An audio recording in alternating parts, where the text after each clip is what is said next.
할렐루야. 아멘. 아멘. 오늘도 이 귀한 자리에 잘 오셨습니다. 할렐루야. 하나님께서 여러분들을 사랑하십니다. 오늘도 은혜 베푸시기 위해서 이 자리로 인도해 주셨습니다. 하나님, 우리의 사정과 형편을 아시는 주님께서 오늘도 우리의 마음의 간구를 하시고 소원을 하시고 가장 좋은 것으로, 복된 것으로 채우시고 응답해 주시는 줄 믿으시기를 축복합니다. 오늘 말씀의 제목을 함께 따라서 하실게요. 무엇을 구하십니까? 한 번 더요. 무엇을 구하십니까? 여러분들은 무엇을 바라고 구하십니까? 사람들마다 바라는 것들이, 구하는 것들이 참 다양하죠. 우리나라 같은 경우에는 전쟁의 상처가 있고 지금 여전히 휴전 상태에 있습니다. 많은 사람들 아마 다 그렇겠죠. 평화를 바랍니다. 부모님들은 자녀들이 건강하기를 바라지요. 편안하게 잘 되기를 바라십니다. 사업을 하는 사람들은 사업이 번창하기를 바라고요.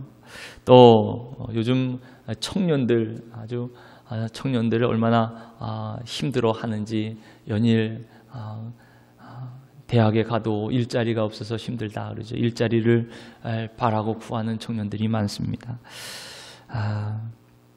아픈 사람들은 건강하기를 구하고, 또 경제적으로 어려운 사람들은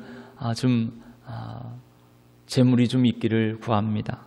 삶에 지치고 피곤한 사람들은 정말 편안하게 쉬었으면 좋겠다. 참 안식이 좀 내 안에 있었으면 좋겠다. 그렇게 바라지요. 여러분들은 어떻습니까? 지금 무엇을 바라십니까? 근데 무엇보다 사람들이 원하는 것이 있다 그래요. 제일 바라는 것, 그것은 바로 사랑입니다. 사랑. 나를 사랑해주는 사람. 내가 때로는 부족하고 때로 실수하고 또 내가 처한 환경이 좋지 못하고 그래도 끝까지 나를 이해해주고 내 모습 그대로 사랑해주는 그 사람이 있다면 정말 얼마나 행복할까요? 우리 옆분들 한번 바라보세요. 당신이 그렇게 나를 사랑하지요? 내가 당신을 그렇게 사랑합니다. 한번 해보세요. 내가 그렇게 당신을 사랑합니다. 바라만 보고 그냥 오기만 하시고, 그렇게 사랑합니다. 어떤 상황에서도 그 모습 그대로 우리는 사랑합니다.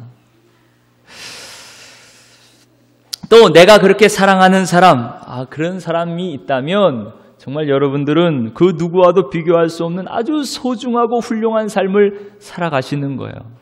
그렇게 사랑받는 것도 귀한 것이고 복된 것이고, 그렇게 사랑할 수 있다는 것도 얼마나 귀하고 복되고 감사한 일인지 모릅니다. 이런 의미에서 예수님을 믿는 성도들은요, 참으로 복된 사람들입니다. 왜 그러냐? 이렇게 죄 많고 어리석고 실수하고 실패투성이, 마음이 모나고 부족한 것뿐인 바로 저와 여러분들을 위해서 십자가에 대신 죽으신 주님이 계세요. 내가 너를 죽기까지 사랑한다, 그렇게 말씀하신 분이 계십니다. 나를 오래 참으시고 끝까지 기다리시는, 끝까지 사랑하시는 분이 계세요. 그분이 바로 누구십니까? 예수님이십니다. 예수님, 우리 예수님.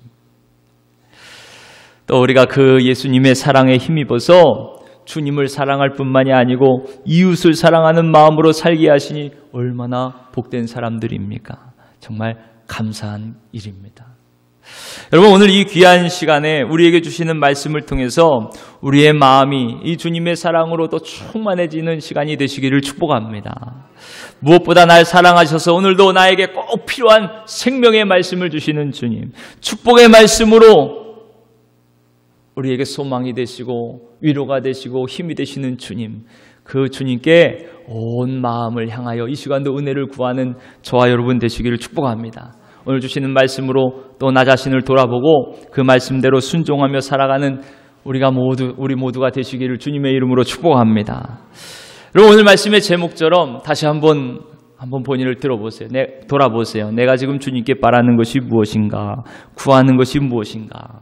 구원받은 하나님의 백성으로, 하나님의 자녀로 무엇을 구해야 될까? 오늘 본문에 보면 예수님께 무언가를 구하기 위해서 두 제자가 예수님을 찾아옵니다. 과연 그 구하는 것이 주님 기뻐하시는 것인가? 지금 예수님께서 예루살렘을 향해 걸어가고 계세요. 그 길 끝에는 이제 죽음이 기다리고 있습니다. 예수님 예루살렘에 지금 죽으러 가시는 거예요. 십자가에 죽으러 가시는 것입니다. 이 길을 가시면서 주님은 3번씩이나 내가 이제 고난을 받을 것이다. 버림을 받을 것이다. 그리고 버림받아 죽임을 당하게 될 것이다. 그렇게 예수님의 순환과 죽음에 대해서 계속 말씀해 주셨습니다. 첫 번째 순환 예고는 베드로의 신앙 고백 뒤에 있었지요. 주는 그리스도이시니이다. 살아계신 하나님의 아들이십니다. 그 놀라운 고백 뒤에 인자는 예수님 당신을 말합니다. 당신을 이제 객관화시켜서 3자로 표현할 때 인자라 그렇게 말씀하시거든요. 그래 예수님이에요. 인자가 많은 고난을 받고 장로들과 대제사장들에게 버림받아 죽임을 당하고 사흘 만에 살아나리라. 다시 살아날 것을 그렇게 말씀해 주셨습니다. 두 번째 예고는 변화산 사건 뒤에 있었어요. 변화산에서 예수님의 모습이 정말 말로 표현할 수 없을 정도로 환하게 변화되셨습니다. 예수님 원래 하나님이셨던 하나님의 아들의 본래의 형상으로 변화되신 것이죠. 그리고 그 뒤에 내려오시면서 다시 고난을 받으시고 십자가에 죽으실 것을 말씀해 주셨어요. 그리고 세 번째 순환 예고는요, 오늘 본문 바로 직전에 있습니다. 우리 다 같이 한번 읽어보실까요? 33절, 34절 말씀입니다. 33절, 34절 시작. 보라 우리가 예루살렘에 올라가노니 인자가 대제사장들과 서기관들에게 넘겨지매 그들이 죽이기로 결의하고 이방인들에게 넘겨주겠고 그들은 능욕하며 침뱉으며 채찍질하고 죽일 것이나 그는 3일 만에 살아나리라 하시니라. 아멘. 아멘.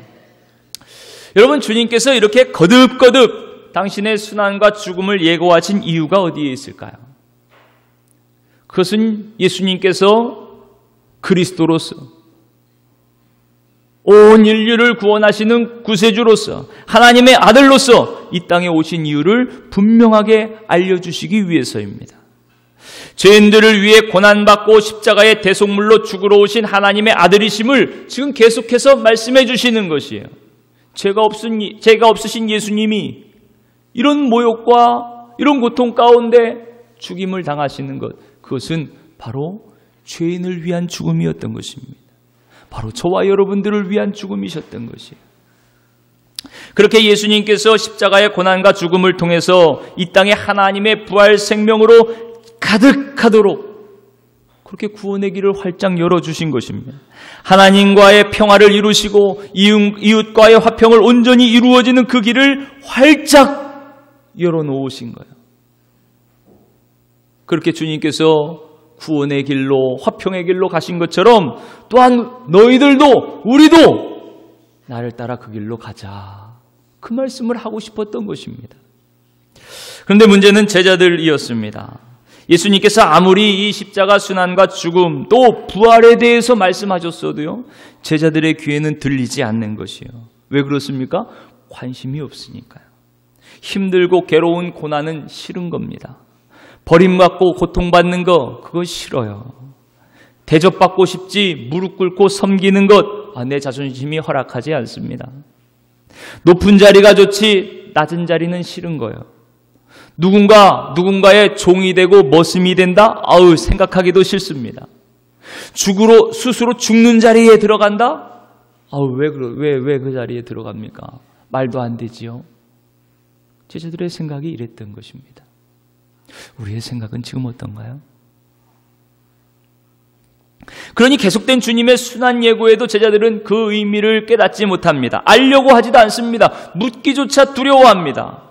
오히려 그 순환 예고 뒤에는요, 더 노골적으로 자기의 욕심, 욕망에 찬 속마음을 예수님께 드러냅니다. 주님께서 가야만 하시는 그 길, 그 죽음의 길, 십자가의 길, 안 됩니다! 못 갑니다! 항변하면서 적극적으로 막았습니다. 주님 예고 뒤에 제자들은 오히려 서로 다투면서 누가 크냐? 논쟁을 합니다. 그때마다 예수님은 너희들도 나같이 자기를 부인하고 십자가를 지고 나를 따르라, 섬기는 자가 되라, 그렇게 가르쳐 주시지요. 이 패턴이 오늘 이 세 번째 순환 예고 뒤에도 어김없이 반복되고 있습니다. 주님의 세 번째 예고가 있은 직후에 제자들 중에 야고보와 요한이 예수님께 슬며시 다가왔습니다. 그리고는 이렇게 당돌하게 간청합니다. 우리 다 같이 35절 말씀을 함께 읽어보시죠. 35절 시작. 세베대의 아들 야고보와 요한이 주께 나와 여짜오되 선생님이여 무엇이든지 우리가 구하는 바를 우리에게 하여 주시기를 원하옵나이다. 참 보는 우리가 긴장이 됩니다. 주님은 계속해서 섬기는 자가 되라, 자기 십자가를 지고 나를 따르라 그렇게 말씀하시지만요, 제자들은 줄곧 자기들의 관심사만 가지고 이야기를 합니다. 참 말이 통하지 않죠. 불통도 이런 불통이 없습니다. 그래서 사람들은 저마다 자기가 듣고 싶은 것만 듣고 보고 싶은 것만 본다 그렇게 이야기를 합니다. 제자들 두고 하는 말 같아요. 35절 보니까 우리가 구하는 바를 우리에게 해달라고 그렇게 당당하게 지금 예수님께 얘기하는 것이에요. 예수님의 마음에는 여전히 제자들의 마음에는 예수님이 없습니다. 예수님의 말씀 없습니다. 그저 나, 우리, 특별히 이 야고보와 요한은 가족입니다. 형제의 형제. 마태복음에는 이 어머니, 야고보와 요한의 어머니가 나왔다 그랬습니다. 그러니까 어머니와 두 아들, 온 가족이 지금 자기만 생각하고 자기 가족만 생각하는 거예요. 우리만 생각하는 것입니다. 여러분 다시 한번 묻습니다. 지금 우리의 마음은 어떻습니까? 여러분들의 마음은 어떻습니까? 여러분들이 구하는 것이 무엇입니까? 혹시 제자들처럼 내가 구하는 것, 내가 바라는 것, 나를 위해서, 우리 가족을 위해서 혹시 그것만 가득하지는 않습니까? 바라기는 저와 여러분들의 관심과 구하는 것들이 주님께서 바라시고 주님께서 원하시는 것, 그것과 같아지시기를 축복합니다. 그런데 참으로 놀라운 것은요, 우리 주님이세요. 보는 우리도 긴장하고 있는데 우리와 달리 주님은 이 어리석고 무례한 간청을 묵살하지 않으시고 담담하게 대답해 주십니다. 뭐라고 하시나요? 너에게 무엇하여 주기를 원하느냐? 물론 예수님께서 제자들의 마음을 모르고 계신 거 아니지요. 다 알고 계십니다. 무엇을 구하려는지 아세요. 또 실망스러운 요구를 할 것 그거 뻔하게 아십니다. 그럼에도 예수님은요, 이전의 실수를 생각지 않으시고 또 기회를 주시는 것이요. 또 진실하게 물으십니다.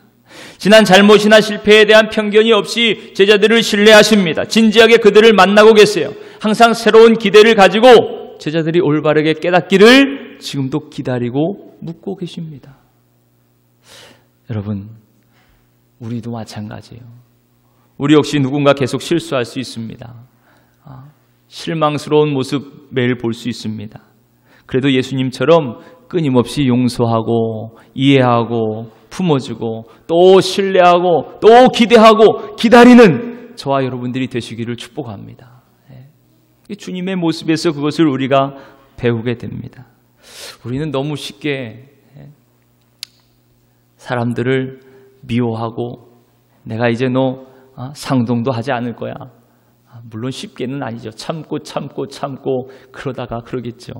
내가 너랑 이제 말도 안 해. 만나기도 싫어. 매몰차게 관계를 끊어버릴 때도 있습니다. 피할 때도 있습니다. 여러분, 주님의 마음으로 또 품어주시기를 바랍니다. 더 품어주고 더 이해하고 또 변화될 것을 기대하고 또 기도하면서 기다리는 것, 그것이 주님의 마음으로 살아가는 제자들의 모습이죠. 주님께서 먼저 그렇게 하신 거예요. 자, 그렇게 제자들에게 너희에게 무엇하여 주기를 원하느냐 물으시니까요, 야고보와 요한이 이렇게 이야기합니다. 무엇을 구하는지 한번 보실까요? 37절 말씀입니다. 다 같이 37절 시작.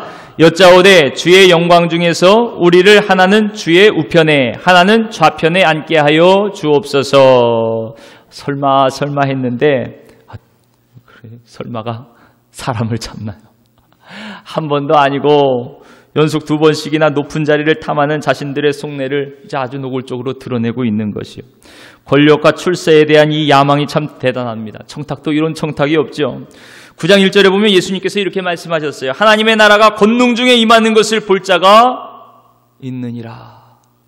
그러니까 제자들의 생각에는 주님 이 말씀이 이제 예루살렘에 들어가기만 하면 예수님께서 메시아 왕국을 세우실 것이다. 이제 몰락한 다윗의 왕권을 회복시키시고 지금 우리가 로마의 식민지로 이렇게 힘들게 살아가고 있는데 그들을 다 물리치시고 이제는 새 나라, 강력한 나라, 잘 사는 나라, 그 나라를 세우실 분, 그 나라의 왕이 되실 분, 우리 예수님이다. 그 기대를 가지고 지금 마음껏 부푸른 마음으로 예루살렘에 가고 있는 것이요. 그리고 예수님께서 이제 영광 가운데 그 나라를 세우시면 자신들을 그 권력의 2인자로 3인자로 그렇게 세워달라고 그 간청을 하는 것입니다. 그러자 예수님께서 뭐라고 하십니까? 우리 다 같이 38절입니다. 38절 시작. 예수께서 이르시되 너희는 너희가 구하는 것을 알지 못하는도다. 내가 마시는 잔을 너희가 마실 수 있으며 내가 받는 세례를 너희가 받을 수 있느냐. 아멘. 여러분, 예수님의 탄식 소리가 들려오는 것 같아요. 공동번역 성경에는요, 너희가 청하는 것이 무엇인지나 알고 있느냐? 너희들 지금 너희가 말하는 것이 무슨 말인지 알고 하는 얘기냐? 그렇게 답답하며 탄식하시는 말씀인 거예요. 제자들은 주님의 영광이 무엇인지 몰랐습니다. 주님의 좌우편이 무슨 자리인지도 몰랐어요. 그저 높은 자리를 차지하려는 그 야욕에 매몰되어서 예수님께 주님의 우편에, 주님의 좌편에 앉게 해달라고 지금 청탁하는 것입니다. 이런 제자들의 영적인 무지와 어두움을 보시면서 주님이 안타까워하시는 것이죠. 여러분, 주님의 영광은요, 십자가입니다. 십자가. 죽으시는 자리예요. 저주받는 자로 죽는 자리입니다. 죄인 중에서도 가장 흉악한 죄인이 죽는 저 십자가의 죽음의 때가 바로 예수님의 영광의 때예요. 왜요? 모든 죄를 주님께서 감당하시고 하나님의 구원을 성취하시는 그때가 바로 십자가이기 때문에 그렇습니다. 그런데 제자들은 주님의 영광의 때가 십자가인지 알지 못했어요. 주님의 좌우편은 주님과 십자가를 함께 지는 자리임을 그들은 몰랐습니다. 마치 자기 죄를 짊어지고 예수님의 좌우편에서 십자가를 짓는 강도와 같이 그 죽음의 십자가 그 자리 좌우편이 우리도 이 세상의 죄를 지고 그 죄를 대속하신 주님과 함께 그 길로 가는 것, 그 길이 바로 예수님의 좌우인 것을 제자들은 알지 못했던 것이에요. 자기를 포기하고 자기 십자가를 지는 것은 까맣게 있고 그저 자기들이 차지할 영광, 그 영광의 자리만 관심을 가지고 있었던 것입니다. 여러분, 주님의 나라가 이 땅 위에 임하도록 모든 죄를 감당하시고 죄값을 대신 치르신 그 자리, 오직 그 영광의 자리는 예수님 피 흘려 돌아가신 십자가인 줄 믿으시기를 바랍니다. 언제나 그 자리를 잊지 말아야 됩니다. 주님께서 마시는 잔, 주님께서 받으신 세례, 그 잔과 세례를 함께 받는 자, 그것은 바로 주님 십자가에 동참하는 자예요. 그 길로 같이 나아가는 자입니다. 그리고 오직 그만이 주님과 함께 영광의 자리에 앉게 되는 줄 믿으시기를 축복합니다. 그래서 주님도 제자들에게 물으시는 거예요. 내가 마시는 잔과 내가 받는 세례를 너희가 받을 수 있겠느냐? 그러자 제자들은 이 말이 무슨 말인지도 모른 채 그저 출세와 성공의 욕망에 젖은 마음으로 재빠르게 대답합니다. 네, 할 수 있습니다. 참 말은 참 잘하지요. 말이나 못하면, 그죠? 그래도 이렇게라도 대답하는 게 어딥니까? 물론 주님께서 말씀하신 잔과 세례의 그 의미와는 달랐지만 그래도 이렇게 말하는 것도 귀한 것이에요. 여러분, 주님께서 말씀하시는 그 잔은 대개 고난과 죽음을 상징하지요. 그래서 예수님께서 마가복음 14장 36절 말씀에 겟세마네 동산에서 기도하시면서 그 십자가에 당하실 고난을 직접 잔이라고 표현하셨습니다. 아빠 아버지여, 아버지께서는 모든 것이 가능하오니 이 잔을 내게서 옮기시옵소서. 그러나 나의 원대로 마시옵고 아버지의 원대로 하옵소서. 이렇게 기도하십니다. 그리고 아버지의 원대로 십자가의 길로 그 잔을 마시러 나아가십니다. 지금 야고보와 요한은 단 한 번의 망설임도 없이 내가 그 잔을 마시겠습니다. 그렇게 장담을 합니다. 근데 실제로 십자가가 무서워서 다 도망갔어요. 예수님 십자가에 잡혀가시는 거 보고 제자들은 다 도망갔습니다. 그러니까 지금 모르고 하는 소리죠. 모르고 하는 소리입니다. 또 주님이 받으실 세례가 무엇입니까? 세례는 괴로움과 고난을 의미하는 단어입니다. 구약에서는 자연재해 홍수라는 의미를 그대로 사용한 그것을 가지고 와서 지금 사용하는 거예요. 예수님께서 누가복음 12장 50절 말씀에 나는 받을 세례가 있으니 이것이 이루어지기까지 나의 답답함이 어떠하겠느냐 이렇게 말씀하시면서요, 이 세례가 당신이 당하실 십자가의 고난임을 말씀해 주고 계십니다. 그러니까 예수님께서 말씀하신 내가 받는 세례, 그 세례는 죄인들을 위해 당하시는 십자가의 죽음이죠. 근데 이런 끔찍한 죽음을 야고보와 요한은 겁도 없이 지금 받겠다 그러는 거예요. 나도 그 세례를 받겠습니다. 주님 받으시는 세례를 받겠습니다. 그래? 우리가 욕심에, 자기 욕망에 부풀어지게 되면요, 잘 곰곰이 생각할 겨를도 없는 거죠. 그 헛된 꿈과 기대에 분별력을 잃게 됩니다. 우리의 마음이 어지럽혀집니다. 여러분, 사기를 왜 당할까요? 그 헛된 욕심에 마음이 부풀러 올라요. 제대로 판단하지 못하고 속아 넘어가는 경우가 많습니다. 그러니까 속이는 사기꾼도 문제지만 헛된 욕망에 매여서 속아 넘어가는 사람도 문제가 있는 것 같아요.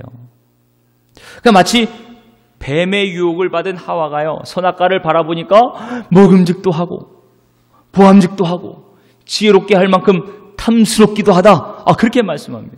하나님께서는 먹지 말라 그렇게 말씀하셨는데 그 말씀은 온데간데 사라져버렸어요. 그리고 하나님같이 되고자 하는 그 헛된 욕망만 그 마음에 가득하니까요, 먹음직하고 보암직하고 탐스럽게 그렇게 보이는 선악과를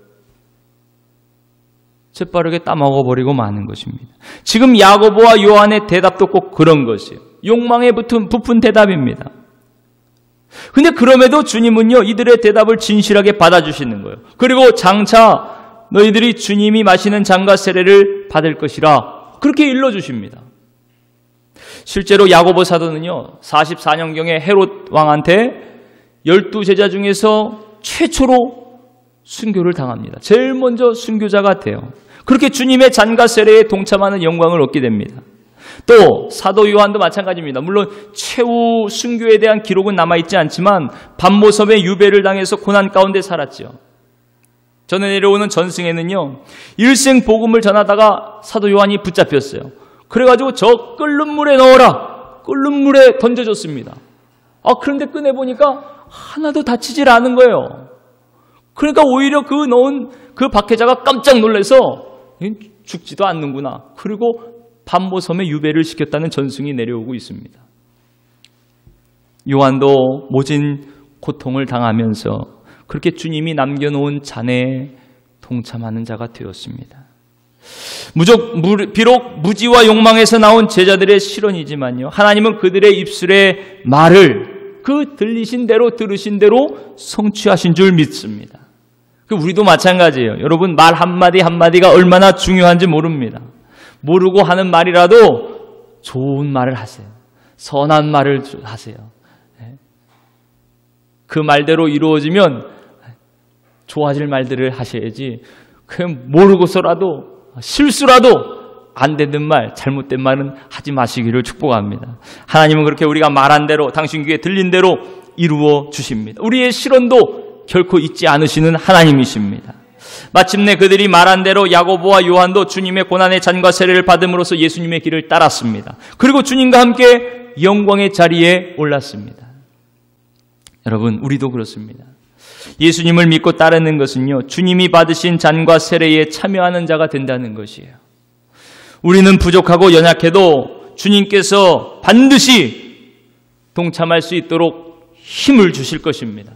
믿음을 더해 주실 것입니다. 하나님께서 하실 것입니다. 하나님께서 감당할 수 있는 능력과 또 소망을 주실 것입니다. 마치 제자들에게 예수님께서 그 자리는 준비된 자에게 돌아갈 것이다, 하나님께서 준비하시는 자리예요. 하나님께서 감당할 수 있도록 힘을 주시고 소망을 주시고 능력을 주시고 믿음을 주시고, 그렇게 한 걸음 한 걸음 주님과 함께 주님 따라 나아가는 그 자기 십자가를 지고 나아가는 걸음걸음이 될 줄 믿습니다. 그 걸음 뒤에 놀라운 영광이 예비되어 있는 것이에요. 저와 여러분들이 다 그 영광에 참여하시기를 축복합니다. 참 여기서 이렇게 끝나면 우리가 얼마나 좋겠습니까? 그저 야고보와 요한이 주님의 말씀을 잘 몰라서 그랬구나, 그렇게 넘어갈 수 있었겠죠. 근데 본문을 가만히 보니까 기막힌 것이 이 야고보와 요한의 은밀한 청탁을 들은 다른 제자들, 그 제자들 모두 10명의 제자들 모두가 화를 내는 거예요. 분노하는 것입니다. 그 왜 화를 냈을까요? 차마 자기는 겉으로 표현하지 못했지만 자기들도 똑같은 마음을 가지고 있었던 거예요. 똑같이 2인자가 되고 싶고 똑같이 3인자가 되고 싶고 똑같이 권력의 자리에 오르고 싶은 그 욕망이 그 제자들, 남은 제자들에게도 있었던 것입니다. 예수님을 통해서 더 높아지고 권력을 얻고 명예를 얻고 부를 얻고 싶은 그 마음, 근데 그만 선수를 빼앗겨 버렸어요. 야고보와 요한이 먼저 예수님께 청탁을 했어요. 그 화가 납니다. 이것이 지금 제자들의 수준이에요. 이제 곧 예수님 십자가 죽으셔야 됩니다. 이제 곧 제자들과 헤어지셔야 됩니다. 그 3년을 따라다닌 제자들인데 그 제자들의 모습이 지금 이렇습니다. 그들의 구하는 것이 지금 이래요. 여러분, 우리는 어떻습니까? 예수님을 믿고 주님의 뜻대로, 주님의 말씀대로 주님을 따라 살겠노라, 그렇게 고백하고 다짐한 지가 얼마나 되셨습니까? 3년이 되셨나요? 5년이 되셨나요? 10년, 20년이 되셨나요? 우리의 수준은 어떻습니까? 우리의 믿음의 수준은 어때요? 지금 야고보와 요한을 보고 화를 내는 이 제자들보다는 좀 낫겠죠? 어떠십니까? 마침내 예수님은 이런 제자들을 불러 앉혀놓고 다시 한번 그들에게 주님께서 이 땅에 오신 이유에 대해서, 또 주님을 따르는 제자들의 삶이 어떠해야 되는지 자세하게 일러주십니다. 우리 다 같이 42절부터 44절 말씀을 함께 읽겠습니다. 42절로 44절 시작. 예수께서 불러다가 이르시되 이방인의 집권자들이 그들을 임의로 주관하고 그 고관들이 그들에게 권세를 부리는 줄을 너희가 알거니와 너희 중에는 그렇지 않을지니 너희 중에 누구든지 크고자 하는 자는 너희를 섬기는 자가 되고 너희 중에 누구든지 으뜸이 되고자 하는 자는 모든 사람의 종이 되어야 하리라. 여러분, 지금 주님께서 뭐라고 하십니까? 이방의 통치자들, 그러니까 하나님을 모르는 자들을 가르칩니다. 하나님을 모르는 자들은 백성들을 강제로 지배한다는 거예요. 자기가 힘을 가지고 권력을 가지고 부를 가지고 마음대로 백성들을 내리누르는 것이죠. 그렇지만 너희들은 그러면 안 된다, 그렇게 말씀하십니다. 요즘 우리 사회에 큰 이슈가 되는 것이 갑질이라는 거예요. 갑질. 힘 있는 사람이 자기의 힘을 이용해서 함부로 약한 사람들을 함부로 한다는 것이죠. 세상 사람들은 그렇다는 것입니다. 실제로 예전에는 그러지 않았는데 좀 높은 자리에 오르고 좀 돈이 좀 생기고 자식이 좀 잘 되는 것 같고 그러면은 좀 딴 사람으로 점점 변해가는 모습을 종종 보게 됩니다. 세상의 이치가 그런 것 같아요. 권력과 지배의 바탕을 둔 이 세상은요, 소수의 행복을 위해서 힘없고 약한 많은 사람들을 무시하기가 쉽습니다. 자기 뜻을 관철시키기 위해서 다른 사람들의 권리를 빼앗기가 쉬워요. 질서를 세운다는 명분으로 다른 생각을 가진 사람들을 대적하고 무시하고 박해하기가 쉽습니다. 우리가 사는 세상이 그렇습니다. 힘과 권력이 주인되는 세상은요, 그런 거예요. 그 안에는요, 서로의 신뢰가 깨집니다. 불신입니다. 냉소가 쌓입니다. 서로를 경계합니다. 겉으로는 편안한 것 같은데, 평화스러운 것 같은데 언제 터질지 모르는 화약고를 짊어지고 서로가 분노를 짊어지고 미움을 짊어지고 살아가고 있습니다. 우리가 사는 세상이 그렇지 않은가 모르겠어요. 그런데 지금 주님은 우리에게 전혀 다른 세상을 말씀하고 계시는 것이에요. 그것은 섬김을 통해서 이루는 세상입니다. 스스로 포기하는 것이요, 자기 힘을 내려놓습니다. 자기의 권력을 내려놓아요. 나를 위해 쓰지 않습니다. 다른 사람들을 위해서 사용합니다. 스스로 낮은 자리로 나아갑니다. 스스로 종이 되는 자리입니다. 그 길로 나아가는 것이요, 주님께서 말씀하시는 거예요. 이런 삶의 모범을 예수님께서 먼저 보여주셨지요. 주님이 이 땅에 오신 이유, 그 이유가 나는 섬김을 받으러 온 것이 아니고 섬기러 왔다 말씀하십니다. 예수님 만왕의 왕이십니다. 하나님의 아들이세요. 영광을 받으실 하나님이십니다. 모든 사람들의 높임과 섬김을 받으실 하나님이세요. 그런데 그 영광의 자리를 다 버리셨습니다. 그리고 이 땅에 낮고 낮은 자리에 말구유, 말통에 오셨어요. 한 방 하나도 없으셨어요. 외양간에 말통에 누우신 채로 오셨어요. 그리고 죄 가운데 더러운 우리를 위해서 십자가에 죽으셨어요. 온갖 모욕과 무시와 오늘 말씀처럼 침뱉음을 당하고 모욕을 당했어요. 왜요? 우리를 살리시기 위해서. 우리의 죄를 대신 지시기 위해서. 죄 없으신 하나님이 그렇게 죽기까지 낮아져서 모든 것을 다 내어줘 살을 찢기시고 피를 흘리시고 우리에게 주셨어요. 많은 사람을 구원하는 데 치를 몸값으로 대속의 제물로 대신 목숨을 주러 오신 분, 그분이 바로 예수님이세요. 예수님 그거 보여주시기 위해서 십자가 지시기 바로 전날 몸소 자기의 겉옷을 벗으시고 수건을 두르시고 제자들 앞에 무릎을 꿇고 물을 떠다가 발을 씻어주시는 거예요. 우리는 지금 뭐 별거 아닌 것 같죠. 그 당시에는요, 그 일은요, 누가 하냐? 노예만 하는 거예요, 노예만. 노예가 하는 일이 그렇게 물 떠와서 발 씻어주는 거예요. 그런데 구주요 그리스도이십니다. 그렇게 따라다녔던 예수님이요, 지금 제자들을 자기가 노예가 돼서 종이 돼서 그렇게 닦아주시는 거예요. 그러니까 제자들도 깜짝 놀랐어요. 안 됩니다, 안 됩니다. 어떻게 내 발을 닦으십니까? 예수님이 어떻게 닦으십니까? 안 됩니다. 너희가 이거 씻김 받지 않으면 나와 상관이 없다. 내가 이렇게 하는 이유는 너에게 본이 되어 너희도 이렇게 본받아 하라고. 이 성금의 본을 너에게 보여주는 것이다. 너희도 따라 이 삶을 살라고 너에게 보여주는 것이다. 그렇게 말씀하십니다. 주님과 함께 그렇게 살지 않으면 사실 주님과 상관없는 자들이 되는 것이에요.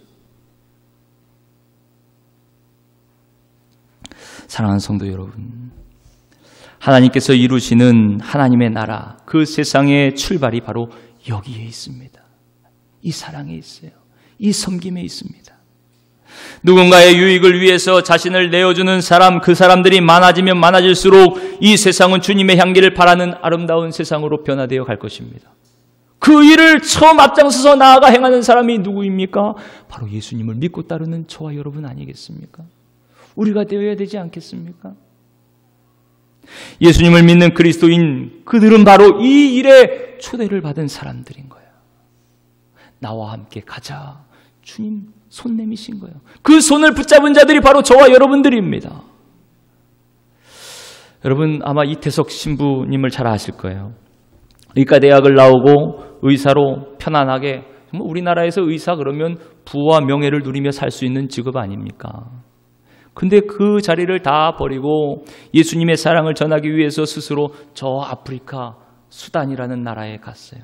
그리고 거기에서 복음을 전하면서 병자들을 고치고 섬김의 삶을 살다가 그게 정작 자기 몸은 잘 돌보지 못한 것이죠. 우리나라에 들어와서 건강검진을 했는데 암이 발견된 거예요.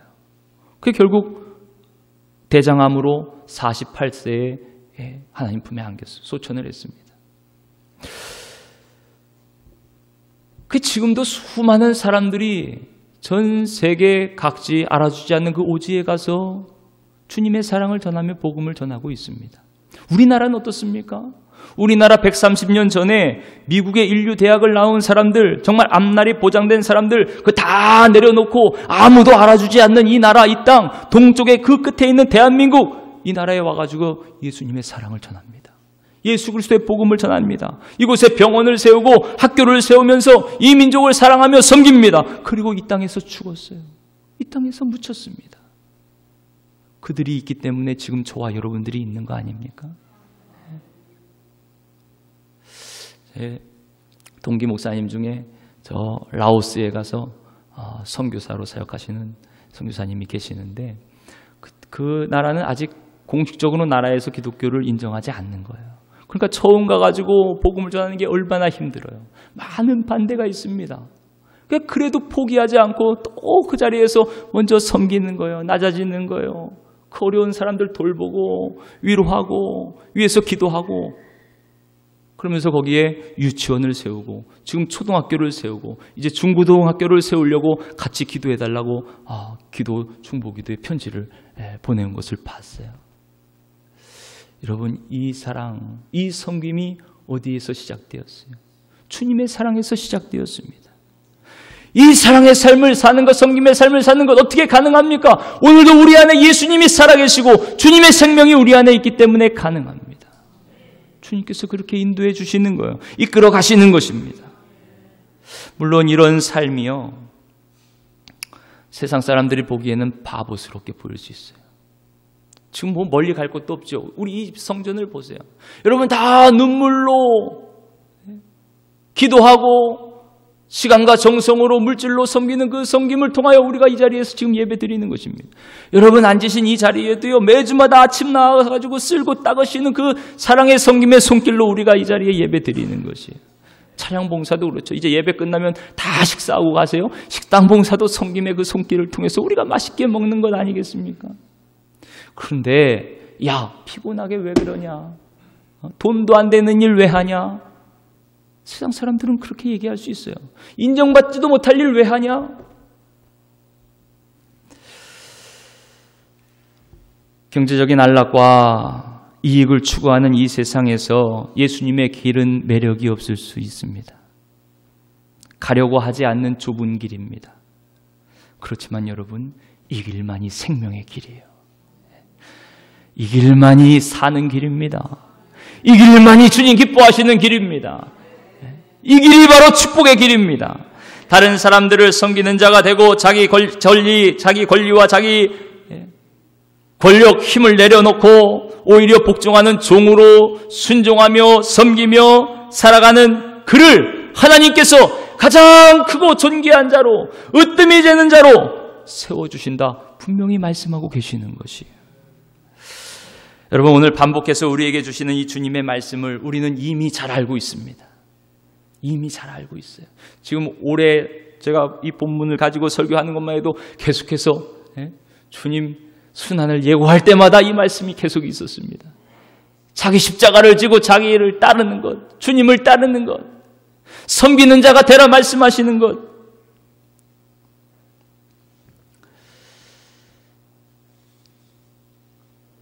이 말씀을 듣는 오늘 우리 다시 한번 마음에 주님 말씀대로 살기를 원합니다. 주님 섬기는 자로 주님을 따라 살기를 원합니다. 다시 한번 새롭게 주님의 은혜를 구하는 저와 여러분 되시기를 바랍니다. 그것이 주님의 남은 삶을 살아가는 것이에요.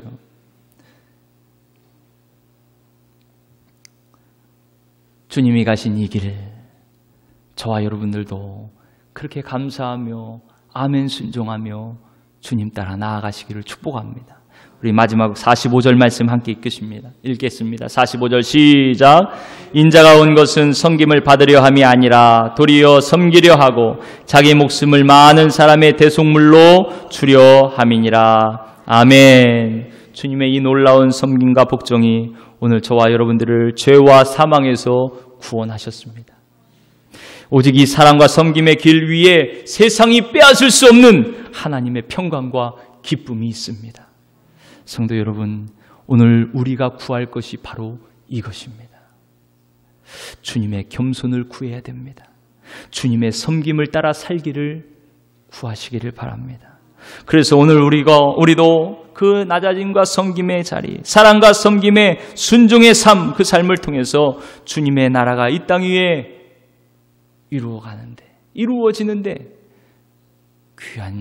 더 귀하게 쓰임받는 저와 여러분들이 되시기를 주님의 이름으로 축복합니다. 우리가 사모하며 간절히 구할 때 성령님께서 도와주실 것입니다. 감당할 수 있는 새 힘을 주실 것입니다.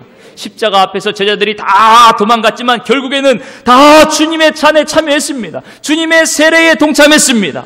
그것처럼 성령님께서 오늘도 우리에게 새 힘을 주시고 믿음을 주셔서 겸손히 이 섬김의 질, 주님 가신 그 길을 끝까지 동행할 수 있도록 우리 가운데 역사하실 줄 믿습니다. 그래서 여기 계신 업성교회 성도님들 모두가 하나님이 기뻐하시고 정말 하나님 앞에 칭찬받고 하나님의 나라에서 높임을 받는 주님의 자녀들, 이 땅에서도 살아갈 때 주님의 평강과 기쁨이 샘솟고 참 행복을 누리는 귀한 자녀들이 다 되시기를 주님의 이름으로 축원합니다.